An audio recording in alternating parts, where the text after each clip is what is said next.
Hello, everybody, and welcome to Wholehearted Living with Valerie and Bennie. Woohoo! I feel like we haven't done this in a long time. Yeah. It feels like it, right? It's only been a week. No. Well, to the people that are listening. Oh, that's true. Let's say hi to Iggy before we forget. Oh, good job. Iggy. Hello. Yes. Yes. Did you guys listen to been the a while. podcast? I know, right? two podcasts ago, Iggy was our guest. Iggy was our guest, so you get to actually see the man behind the mic. That's right. So... And hear his voice a little bit more because he doesn't say a whole lot. No, he doesn't. He does smile a lot, which is not very helpful when you're trying to be funny and you have no background noise. It's just a big smile. It's like there's nothing, not even hard breathing, although that might come across really poorly. Oh my God. Not even hard breathing. Not even. Okay. And by the way, this is the podcast where obviously we would like to help you live wholeheartedly. I think a lot of people listen just because we banter. But that being said, That's why I listen. Yeah. you listen for the money that we give you. Oh, all the money. All the money. Yeah. Well, you know That's a what's joke, funny folks. is, but then one of us comes with a surprise and one of us a surprise topic. There it is. And the other one doesn't know. And then we just gab about it. Yeah, exactly that. But no, to your point about the banter, it's so funny how many people that I have talked to, or how many people, all the thousands of people that we talk to, talk about, oh my God, you and your brother are so cute together. You and your brother are so funny. And it's just funny because it's like, oh, did you like the topic? Well, when I used to preach, I would preach and I would honestly think, well, I don't want to ever say that I thought, well, that was really good. I don't recall ever totally thinking that. Sometimes I'd feel like, okay, I said what I wanted to say. Now, whether or not it was good, I don't know. Yeah.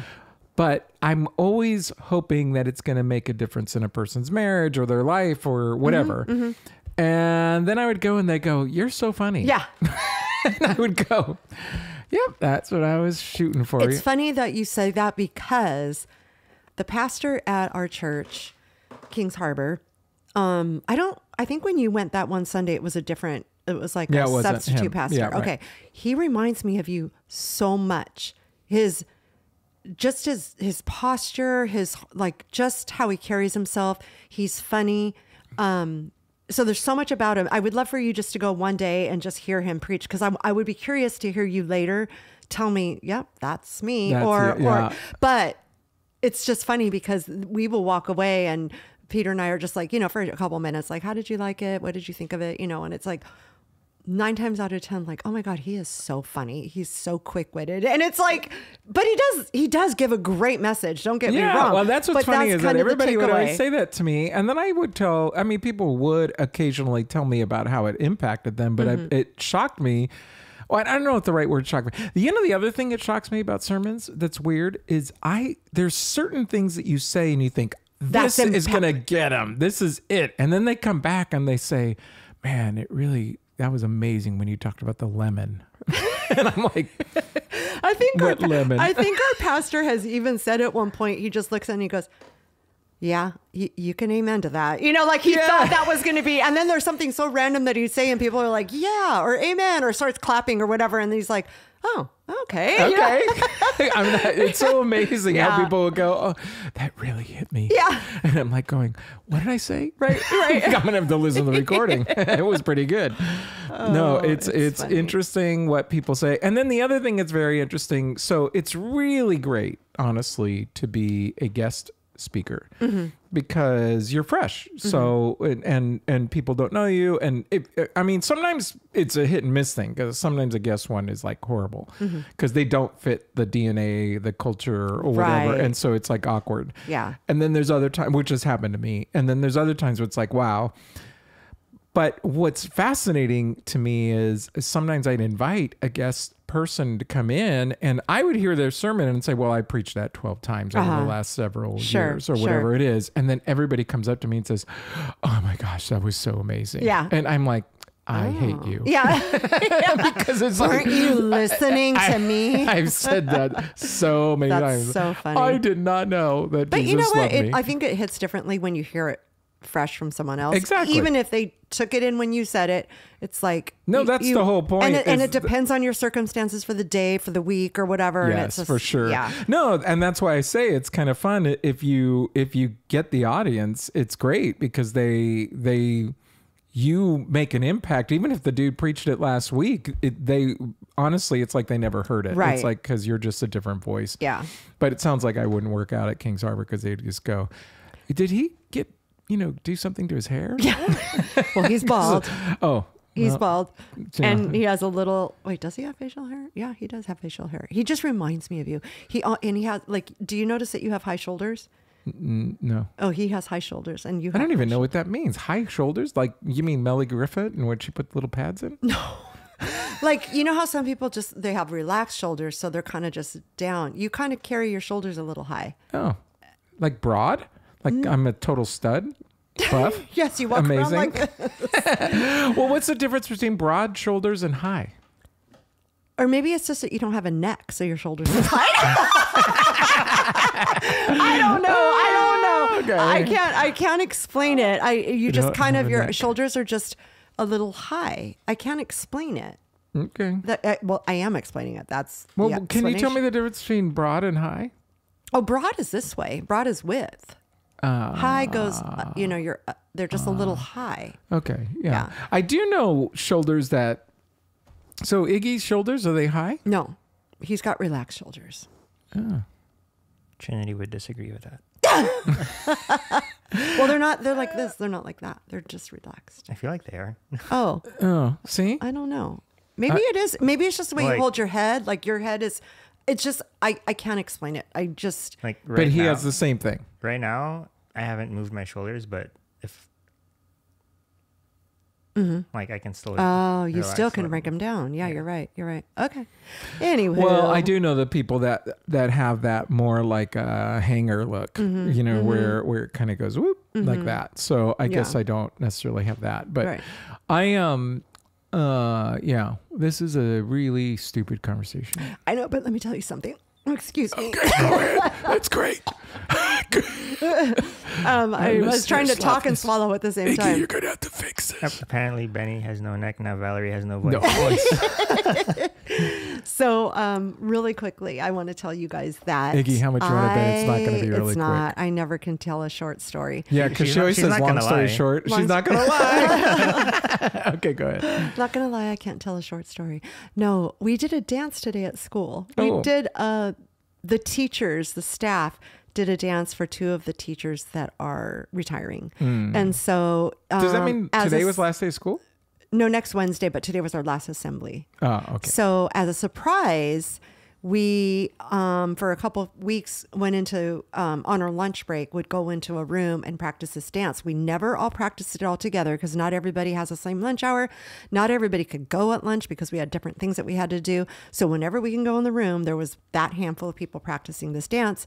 And then today was the first time everybody that was going to do the dance did it all together at the assembly. And it was bye, bye, bye. Saying basically goodbye to the two teachers. And, thank you for the clarification. In case you didn't know. Because we were like, why would they sing that song? Are they bisexual? Are they bilingual? Oh, yeah. That's what it was. They're both bilingual. No, anyway, it was fun. We did it and we had so much fun. And I saw a clip of a video of many videos that people were taking. I haven't seen the whole thing, but it actually looked like we were all in sync. And look what I did there. Nice job. So it was fun though. It was a lot of fun. And it was sad at the same time because as soon as I started to walk out, 3 teachers choreographed it. Those 3 teachers started it. And then people, it was like, what do they call that thing where everybody ends up showing up and they do a dance in the middle of a street? It's flash mob. Yes. So that's kind of what it was like in a way because the 3 teachers started. So you think they're the 3 doing this dance for the school basically. And then there was like 3 other teachers, including myself, that would walk out and then we would chime in right there at that moment. And then a few other teachers, a couple verses later would come in. So then it ended up being all the staff. It was so cool. It was so fun. The kids went berserk. They were just like, oh my God, and it just was so much fun. That sounds like fun. It How was. did the teachers take it? They cried. Oh, did they really? Yeah, they cried. Aw. It was very hard for them. Yeah. Are they old or just done? They're both 65. Okay. Yeah, so they're not old. No. I mean, but still, that isn't. I mean, because some people retire earlier. Yeah, but some no, people they're retire retiring earlier. at their Because 65, that's over 30 Actually, years. I don't even That's think. probably 40. Actually, I think it's one of them's a male. He might be 65. I think she's 62. Oh, but So- they're still over 60. They're Yeah. not retiring at 50. No. Yeah. Yeah. Because isn't it 30 years Yeah. for retirement or something like that? And think- teaching, I think it's 30. I And so the point think- is they could be 55. Sure. Because I even have heard of Sure. people that Oh, yeah. retire as in certain positions at 55, and then they go work in it depends on how it works, but like in Missouri, because it was really close to Kansas, they would actually go work in a lower capacity job Just to keep busy on the and do other stuff. state. Yeah. Well, and then they can make a lot of money because Sure. they have 10 years of life, and Yes. and so they're getting their entire retirement check Yeah. as well as a full check, and then they have tons of experience, so they're the Right. highest, whatever. Right. So And that's my yeah. friend Maribel's doing that actually. She's not a teacher, but she works for the city of Burbank, and she wanted to retire this year, but she actually got a promotion. And so she's like, okay, well, I will keep this job promotion for a year, because once she holds that job for a year, that's what they're going to base her retirement pay on. Oh, that's huge. And then after that, she's going to retire, quote unquote, but be on consult. So she'll still get like Yeah. a little paycheck for going in, or I don't know if she could do it from What home. does she I'm do? not really sure. It's a super good question. And she's told me before, but I forgot. But it Ooh. is for the city of She's Burbank. I Chandler think it's for Bing. housing. Yeah, she's a transponster. But I know it's for housing and stuff like that. Like I know it's like, it's for the city. it's for the and city. then, they And cityize she does a things. lot of computer stuff and Yeah, meetings. sends emails, She has to go to meetings answers and stuff. phones. I know a lot of the stuff that she did, she would be working very late. Like she had like an 8 to 5, but there were some nights where she goes, I had to work till 11, and then she would have weekend events that she'd right. have to show up for. So Well, we're going to find out right now whether or not she listens, because next time you see her, I know she's either going to talk she's about gonna go, this, how do you not know what I do? or she's going to not say anything. And then you're Yeah. going to say, why don't you ever listen to our podcast? Right. And then you can Exactly. smack her upside the head. Exactly. So that's good news. Yeah. Alrighty. Okay. You ready to go? Well, I have the podcast to do. I can't go anywhere. Do you get it? Oh my goodness. It's like me saying. It's like same here. that's not a dad joke. That's just a bad joke. Okay, I'm ready to go. Okay, so today is my topic, and I come fully prepared without any notes or anything because I just want to have a conversation about this because, Isn't that what all we always do? well, yeah, but sometimes I really do research on it. Like I really want to know specifics about what I'm talking about. But this really is just more about my thoughts and feelings and some stuff that I do have in my back pocket about the knowledge of it all. But as we're approaching summer, there's been a handful of DMs that I've gotten, just not through Wholehearted Living, through my A Daily Dose of Cocoa. They see me post, what I eat. They see me post going to the gym and stuff. And I've gotten a handful in the last few weeks about just little things like, how can I lose weight for summer? How can I tone my body for summer? And it's just, for me, it's just kind of an amazing thing to hear because you hear certain people say this, like, get ready for your summer body. You see the commercials about Right. certain diets or certain, drinks that is going to help you get a certain body for summer. And my whole thought on the subject is just do it all year long. So it's not like this thing that you have to do Right. before summer. But so let me just ask you that question. Like, do you ever feel that you need to get ready for summer? Like, do you feel this pressure? Like, summer's coming, I'm going to be in a bathing suit. Or do you, like, out of curiosity, what are your thoughts on that? I can't deny that there are times when I'm thinking, okay, I know that I'm probably going to go to the beach, and do I want to look a little bit better? Does it actually change my behavior? No, not usually. But what usually changes my behavior is when I just don't feel good about what I'm doing. And so I don't like what I see in the mirror, I notice that my workouts are affected, and or I'm just not disciplined. This really, because you just did this like 2 months ago where you go, I put on weight. I don't feel great. I don't feel like my workouts are thriving.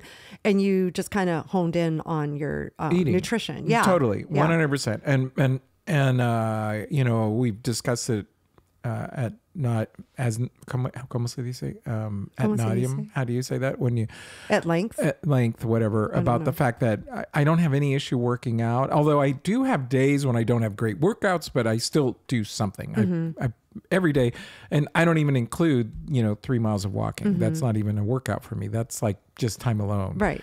And so but why I'm bringing that up is the fact that my biggest issue is always nutrition. So what I notice for me that probably is it goes hand in hand is I don't like not being disciplined. Right. Like it bothers me if all of a sudden I'm eating tons of chips, or it bothers me when I eat a gallon of ice cream. And do you seriously eat a gallon of ice cream? I don't eat a gallon, but I eat a lot. Okay. Ice cream is when I'm doing well, I can do a couple spoonfuls, and because I hate doing dishes, I literally just do a couple spoonfuls and put it back, and then the other or maybe 3 or whatever. But the point is, it's maybe a quarter of a cup or something like that is what I end up eating, or maybe half a cup.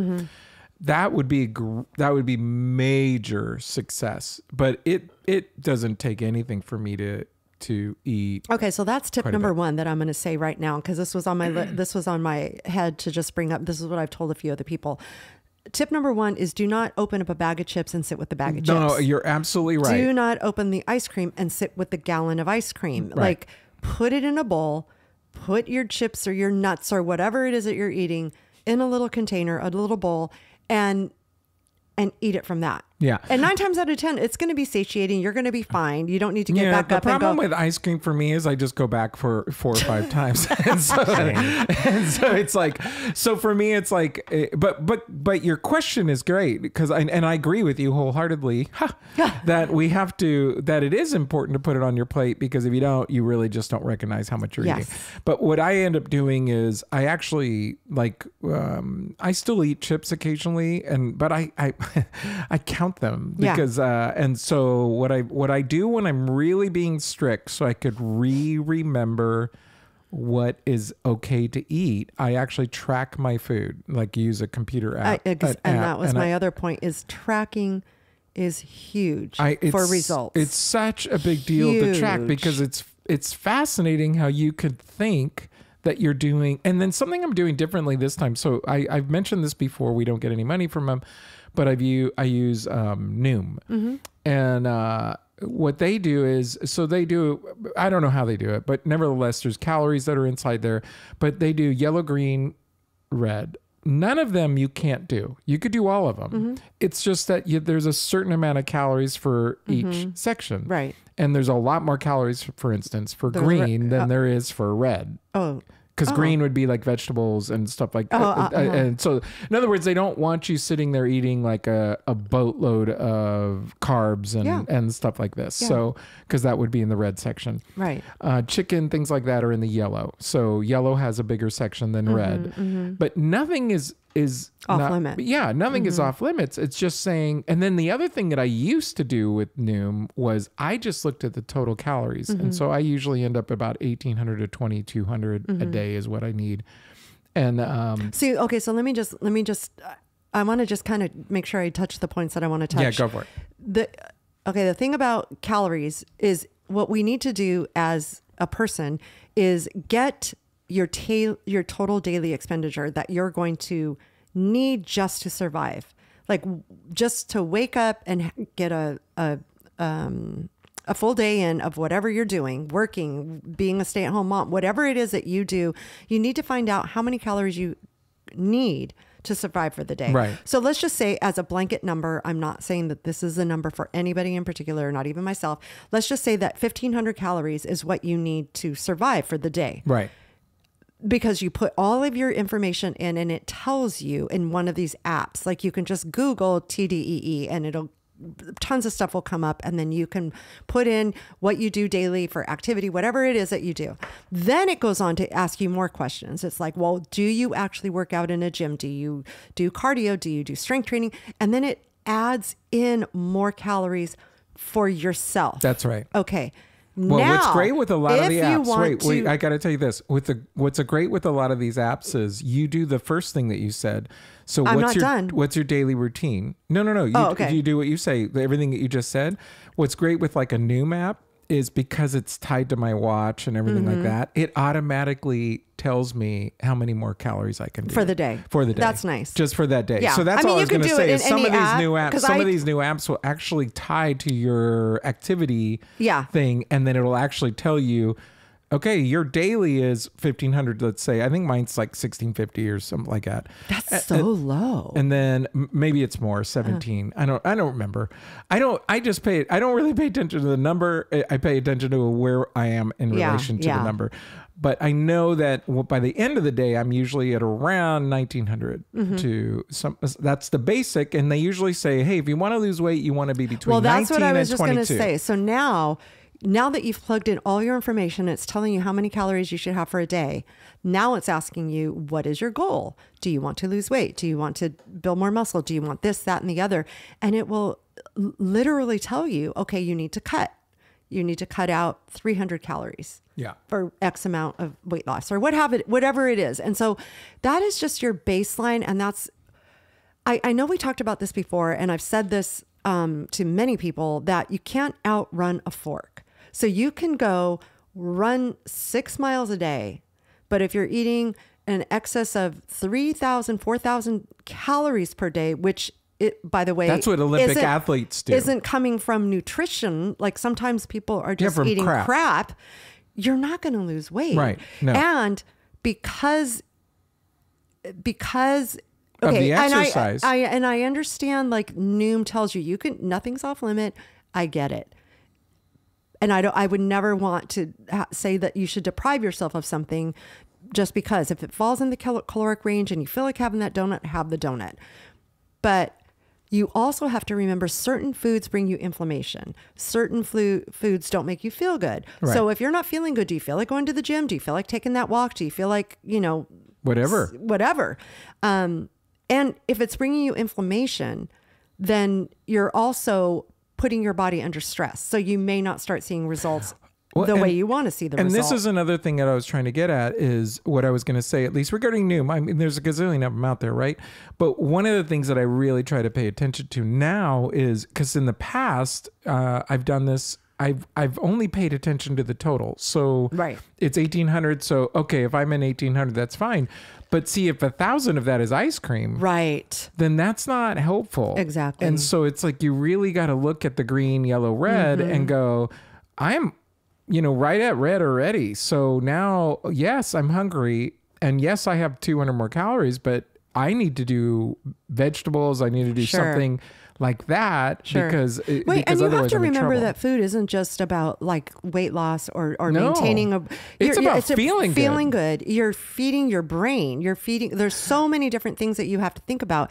And in terms of like tracking your calories, the calorie is what is going to allow you to lose weight, because you're going to either cut or you're going to bulk it up so that you can put on more weight, whatever it is. But I also feel like you need to count the macros. I've learned so much stuff about protein in our body and how much protein as we age, we lose the natural protein in our body and we lose muscle. I mean, and on top of which, the more protein you eat, your body turns on this furnace and it'll start burning on its own. And so it takes longer for you to digest it. So your body's working. You eat a bunch of crap. It slows down. You know what? There was a diet many years ago in the church, largely called I think it was called Way Down. And you saw me on Way Down, and it was interesting because I lost a boatload. I don't think I had ever eat when you're hungry, stop when you're eat when you're hungry, eat whatever you want, and the mindset was your brain will tell you what you need. And honestly, that is true to some degree, meaning I do feel like your brain will long for whatever You often is, crave what you you're crave missing. what you're missing. Yeah. It's like it needs that. But on the other hand, if you really have trouble with certain foods, that's not a good thing, because I always crave ice cream or whatever. But one of the things that it said, which is absolutely true, but not to the extreme, is the first thing they say is cut every single portion that you normally do in half. Just cut it in half. So I was really strict to the degree that, like, I go to McDonald's, I cut everything in half and literally put it. And the mindset about that was just eat that, see how you feel. And if you're hungry later, you can eat the rest of it. Then you can keep going. Yeah. Well, that was the problem, though, is that, see, I didn't listen to my body. I didn't even understand what was going on with my body. And so what was interesting is I was really thin. This was in the day. I always have exercised, but I was really lightheaded. yeah. I was lightheaded Yeah. at times. I was not feeling good, didn't have energy. And I remember Patty saying, "You're hungry." And I'm like, "No, I'm not, because they said it's going to be whatever." And Patty's like, "I think you're hungry." Yeah. And it just didn't work for me in the end, because it wasn't healthy, because I was eating whatever I wanted. Right. And I wasn't, yes, I do agree that the body talks to us, but if you're messed up in your mind, for sure, then your body doesn't talk to you well. 100%. Yeah. And we talked about myself, that having the disordered eating, and that I was messed up in the mind. I was like, definitely like, oh, I better not finish this. I better not eat that. Oh, I had, 12 popcorns today. Then I better not eat. Well, the other thing that's interesting about eating correctly in the green, yellow, red is that there have been times when I'm like barely hungry. I'm not really that hungry. And I look and I'm several calories, like 300 calories under. Yeah. And in the past, I would have said, well, I'm just glad I'm not hungry. And now I go, no, I need to eat those. I can't not eat those. I think if you're physically active, you definitely make sure that you still, I do the same thing. I look at I do my Fitness Pal, and I look at it and I'm like, oh, I'm only at 90 grams of protein. I try to get to 120. And I'm like, okay, what can I do to eat? So I make a bowl of cottage cheese. I throw a little bit of protein powder and I'll eat that later, because I want to make sure I get, and that was my thing about the macros, going back to that really quickly, is eat your protein, eat your fiber. Could you please describe for a person like me what in God's green earth is a macro? Macros are basically the food. Like, so you have a, protein, the protein, carbs and fat. So when you tell yourself, for an example, if you want to eat, I want to eat 120 grams of protein per day, then now you go, okay, and then it puts it in a percentage. So now you have X amount of protein or percentage to pick how many carbs do I want of that and how many fat grams I want. Right. So now my protein's there. Now I got to pick how much carbs do I want in there. And I know for myself, I don't eat a lot of crappy carbs. I don't eat processed carbs. I'll eat some rice. I'll eat some sweet potatoes. I eat tons of veggies. I eat berries. Those are all carbs. So then I'm like, okay, well, now I'm at a percentage of, I can't even think of what my percentage is on my MyFitnessPal, but let's just say it's 25. Well, now that leaves me, 30% of my fat now. Yeah. And so those are the macros. That's what but I think for every single body, I think that we need to really pay attention to the protein part of it first. Right. Well, particularly as we get older, it's like when we're not doing it. Yes. Well, and so this is what I was saying, at least in my cases, I'm trying to focus a lot more on staying in the green, yellow, red, rather than just going, okay, I'm within my, caloric intake.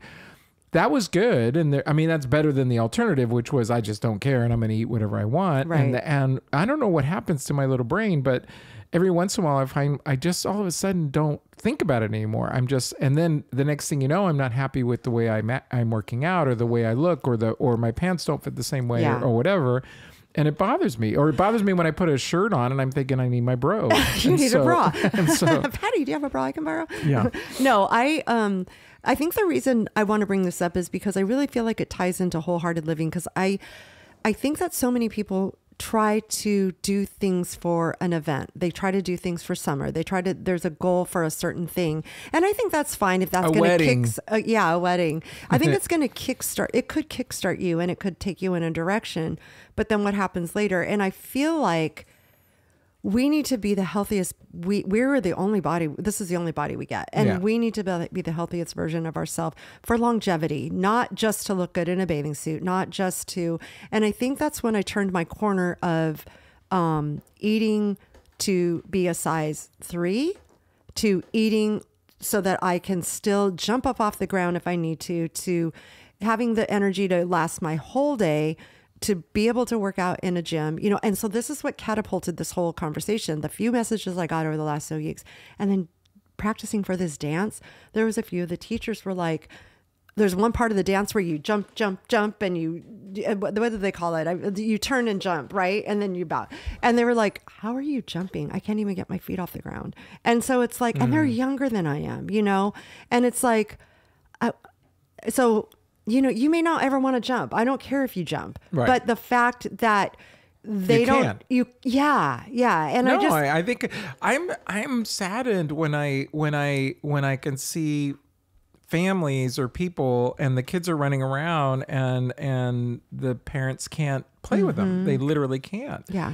And it's just a hard thing to watch. So the bummer for me in that situation is twofold. Obviously, the kids don't get to experience it. And then what often can happen with lots of kids is that they decide too that, well, I guess activity isn't that important. Sure. And then the second thing is that there is often with the parents something that psychologically goes on in them that becomes honestly depressive in nature. They're frustrated with themselves. And see, this is what happens, like I said, what happens with me. And thankfully, because of years of doing this, I catch myself, but I literally get to that point where I'm like, I just can't take it anymore. Yeah. I'm being dumb. Yeah. I'm not, and no, I shouldn't have said that because that sounds like people that aren't. But you know yourself, and I know you for feel me, you are being it's like, dumb why about am I, it. this just doesn't make sense. I don't need this. I don't need that. And I'm gonna, so I intentionally have to make choices. If it's not for me, if I don't make it, so for instance, one of the things that Patty and I do now, we buy those frozen berries, and I do frozen berries, pineapple, and what's the stuff, Patty? Greek yogurt. And so I put a little bit of that in there, and that's like it's part of my morning routine now, and it's basically my dessert. So if I want something at night, I try to do that more than anything else, because I don't know how many calories it is, but I really don't care. It's all good. Yeah. There's nothing bad in it. So normally if there's an area where I have room, it's always the green. So even if I'm let's just say my range is, and I'm again making it up, is 1,700 to 2,200. I'm totally making that up. It's probably a smaller range, but if I could be in that range, if I'm at 1,800, even over the bottom, but I'm hungry, I'm going to do that. Sure. Because it's like, I don't care. I would rather eat that than, because if I don't, I'm going to go to bed feeling like I'm hungry, and then it's frustrating. So it's like, but what I would have done in the past is I'm just going to go get chips. It's really quick and easy. Yeah. And so now if depending on how things are going, I'm very intentional about saying, okay, I'm going to do stuff. And then I just feel better. I just and I feel think better. that's the whole point of this. Cause like I said, I had people say, how do you get in shape for summer? And then I've had, over the years, people say, well, you don't have to worry about it. You're always thin. Oh, I don't have to worry about it because I worry about it. Yeah. And all I mean is that I'm very consistent with my food. I'm very consistent with moving my body. When I was a vegetarian, I was the heaviest I had ever been, aside from being pregnant. And I did not feel good. And this is not shaming Slamming. vegetarians. It's because of how I ate. All I ate was processed foods. All I ate was processed foods and pastas and what have you. And I was 20 pounds heavier, and somebody goes, oh, you were never 20 pounds heavier. Oh, yes, I was. And I have the pictures to prove it. And that's not an extraordinary amount of weight. But once I focused on health and how I want to feel and what food to fuel my body to make me feel good, the weight came off. And I made sure I kept moving my body. And now that I'm in my 60s, menopause kicked in, you have the little tummy pooch, part of you is like, God, I work out so hard and I eat so good. Why do I have the tummy pooch? Some things are just inevitable. Some things are just inevitable. Yeah, I'm always going to have a little bit of a spare tire. Yeah. It doesn't matter what I do. I do the Russian twists, Yeah. and I do sit-ups. I don't know if you ever do the toes to bumper, where you do you're on the ground and you do bench, and then you put your toes Yes. to the bumpers, and so I do all that stuff. I always tell people these are my toes to bar because I would do it to the bar. That's right. And so it's like, but it's a great little thing, and I do that kind of stuff. And my stomach, I feel I'm very happy with my core strength because my back doesn't hurt anymore like it used to. I mean, that's not to say it doesn't go out, but it goes out for stupid reasons like picking up a rubber band. Yeah, tying my shoes. It's so ridiculous. Yeah. But anyway, but I love the fact that I can carry. I saw a video that said you were supposed to be able. Did you know this?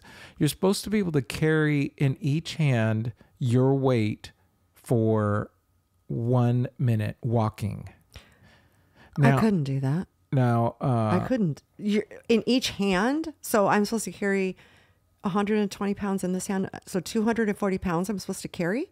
Oh, maybe it's 120 total then. Maybe because I couldn't carry two. Oh, it's got to be that. Yeah, because I couldn't just carry your 180 weight pounds is what you're saying. I don't even have anything that weighs 180 pounds. You mean carry your weight? You carry your weight. You're supposed to be able to carry your weight for 1 minute walking.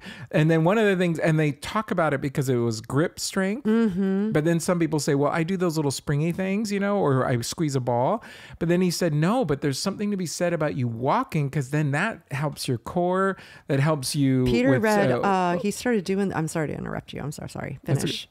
No, and so I just started. And we've always done that kind of stuff. So I have 2 kettlebells. One of them's 2 pood. One of them's one. Yeah, and so I do the suitcase carry. Suitcase carry is interesting. Or farmer, right? Because suitcase is one side. Yeah, farmers is both. And sometimes I do the suitcase because it's. I do both of them, but I do them because. If you do the suitcase, it really makes you focus on your core because it's pulling you. If you do the other one, it's doing the shoulder. Well, Peter thing did Peter was watching a YouTube video about strength, and one of the best, according to this guy, one of the best things that you can do for if you only have kettlebells or dumbbells and you're short on time is just to do farmer carries back and forth because it does you do the strength, you do the grip, which. You're an older person and you can't open a jar of pickles, or what have you. Or carry your groceries up the stairs. Your groceries. Yeah, exactly. So it's very imperative to do just functional movement, know. And so I've actually always done it to some degree, but now that I don't have access, I for a while I haven't had access to any workouts, and so I'm just doing old workouts. And then sometimes I'm just like, I just want to do my own little thing because I'm just tired. I just want to do my own little thing. And so I grab both kettlebells and go for a walk. And it's funny because people, I'm sure, are looking at me going, what is he doing? Yeah. And it also helps your arms because you're having to hold the things, and so anyway, so I like, and then the other one is you're supposed to be able to hang from a bar for a minute. Oh, I've been able to do that for years. Like for a long time. And it's funny because when I was practicing my pull-ups, there was the negatives. Yeah. Where you slowly go down and people are just like, oh my God, you're just like, how are you hanging there so long and slowly going down? Yeah, I can do that. And I still can't pull myself up. I can now. But I mean, this was years ago when we worked out at the gym. Like I can go so slow. I can be here for 2 minutes going down, but I still can't do a pull-up. But now I can. Yeah. Well, I could do pull-ups, but I can't I did Murph the other day. It was Memorial Day. So did you guys do Murph? No. So Murph, for those of you that don't know, is a mile run and then 100 pull-ups, 200 push-ups, 300 air squats, and then another mile run. And you're supposed to do it with a 20-pound vest. And I saw somebody do it with a 100-pound vest. No. Well, I already have a 20-pound vest with my fat, so I didn't put one on. and so I did that. But then I don't do 100, 200, 300. I do 20 Cindy's. Yeah, that's what we used to do at the gym. I did it with a vest 1 year, 10-pound vest. Then I was able to do pull-ups, the kipping pull-ups. But I did it. Yeah. I broke it up. I broke it up. I was like 5, 10, 20. And then mine I did are kipping. 10 times? Is that 5, 10? 15. 5, 10, 15, and for 10 rounds. You do 20 rounds. 20 rounds. Oh, 20 rounds. 20 rounds. Yeah. So it's 20 rounds, 5, 10, 15. And then a mile run. Yeah. And a mile run to start too. Right. And it's so funny. That's another thing that's weird for me. It's very sad for me. I used to run so good. I used to really run good. And I remember being at the gym, even with other people, and they would leave before me and I'd pass them and stuff. And because in the old days I ran 5 miles a day, same. and I was Yeah. running around 8-minute miles or something, which I thought was great. And then Dustin comes along and goes, "Yeah, I haven't ran for 650 Yeah, I'm gonna run years, and I 6-minute mile." ran a 6-minute mile for 30." But that's another thing, going back to the to life and living. Like, there's a lot of stuff that you can do to just keep moving. If you're not into strength training, maybe just go for the walks. I know we've talked about this many, many times, but I'm talking about this because people are trying to get ready for summer. But one of the best things you can do for your body, and a lot of people don't do it, is explosive movement. And so, like, just doing sprints instead of doing a 5-mile run, doing sprints back and forth, and Jump rope. Jump roping, box jumping. And jump rope, by the way, you could fake jump rope. What I mean by that is just put your arms next to you and jump and fling your wrists. Yes. And it sounds ridiculous, but I'm telling you, you're going to get a cardio. You're going to get off the ground, and you're going to actually feel it in your shoulders and your hands and your wrists, and you're going to feel it everywhere. And it's super. Yeah, it's a big deal. Patty and I do Apple workouts nowadays. I do them every once in a while, and because sometimes it depends on how much time I have. I love the Apple workouts when I don't have a whole lot of time. And so they have 10 minute, 20 minutes, and 30-minute workouts. Sometimes I'll do 10 minutes, because I'll do a strength one, and then I'll do like what they call it a HIIT workout. Yeah. What does that mean? Yeah. High Intense intensity interval and training. Interval training. Yeah. That's it. And so I'll do 10 and 10 or something like that. But the point is, Well, and that's they'll do those the fake jump pretend ropes, ones, yeah. because they know that you're probably in your house just doing it, and you can't do that. Well, that's the intent on HIIT. Like, a lot of people think, oh, I did a HIIT workout for an hour. HIIT is really supposed to be high intensity interval training, quick. Yeah. We're doing it almost like our like a 15-minute AMRAP. a WOD. You know what I mean? a WOD. Yeah, It's exactly. not intended to be an hour-long thing. No. And I always, and we've talked about this, I always laugh when I go to 24-hour fitness, I see people take 10-minute breaks between sets, and I'm Right. always like, I don't know what you're doing. Right. I just want to be done. Right. But but I think this is great because summer's right around the corner. It's here actually, but I agree with you. We've talked about this multiple times, but it's interesting that people focus on it right now. And it all has to do with your looks. And that's another thing that has to shift is that let's Exactly. change it from looks to health. Yes, to health. How Yeah. do you feel? Yeah. And don't you want to feel better in your skin?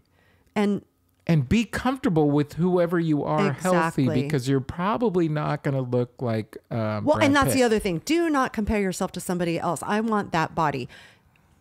I'm sorry, you have your own body, and my body will never look like that. I don't care if I work out as hard as you do. I may genetically not be able to do that. That's right. And That's so, right. And it's likely that the person that you're looking at, this is what they do for a living. sure, a lot of them So are. it's like We see a literally- few people at the gym, and you're just like, oh my God, they are built. And then you know that they're in there for 6 hours. Yeah, you they're know? in there for 6 hours a day. So if you want that kind of body, then just plan on that. Yeah. It's not going to happen because you sent Valerie a text.